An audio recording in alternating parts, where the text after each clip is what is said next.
শুভ সকাল সবাইকে। আজ আমাদের স্কটল্যান্ডের ষষ্ঠ দিন, অর্থাৎ আমাদের আজ শেষ দিন স্কটল্যান্ডের। আমরা শেষ দিনে গিয়েছিলাম ফালক্রিক হুইলে আর কেলপিসে। তো এই ফালক্রিক হুইলের একটা বৈশিষ্ট্য রয়েছে, যেটা এখানে আমি দেখাচ্ছি। ওপরে যে ব্রিজটা রয়েছে সেটা কিন্তু এই হুইলের মাধ্যমে নিচে নেমে আসে। এবার সেই হুইলের মধ্যে দিয়ে কিন্তু একটা নৌকো যায়, আবার হুইলটা ওপরে উঠে যায় যখন, সেটা ওই টানেলের মাধ্যমে ওই নৌকোটা ওপর দিয়ে যায়। তো এটাই হলো এটার বৈশিষ্ট্য, যে যেরকম মেট্রো ওপর দিয়ে যায় সেরকম নৌকোটা ওপর দিয়ে যায়।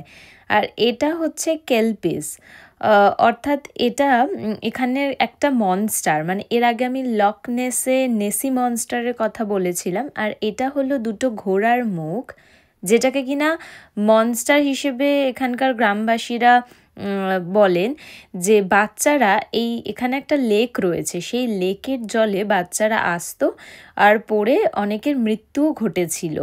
অনেক অ্যাক্সিডেন্ট হয়েছিল এই লেকের জলে, কারণ এই লেকটার গভীরতা কিন্তু অনেকটাই বেশি। এই লেকটাই কিন্তু গিয়ে মিলছে ফালক্রিক হুইলের লেকের সাথে। তো এই ব্যাপারটা ঠিক করার জন্য মানে বাচ্চাদেরকে কিছুভাবেই আটকানো যাচ্ছে না, তো সেই কারণে বাউন্ডারি দেওয়া হয়েছিল। তারপরেও কিন্তু ইনসিডেন্ট ঘটেই চলেছিল।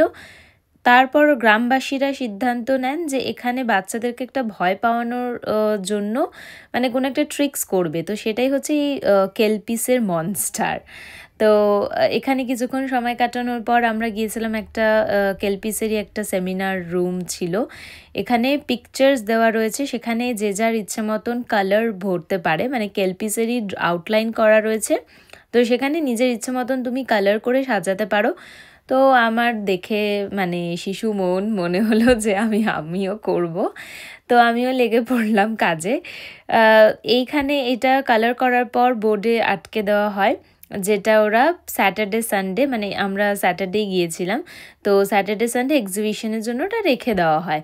তারপর আবার পরের সপ্তাহে খুলে নিয়ে আবার নতুন করে সেটা লাগানো হয়। যাই হোক, এটাই আমার আজকের কারুকৃতি।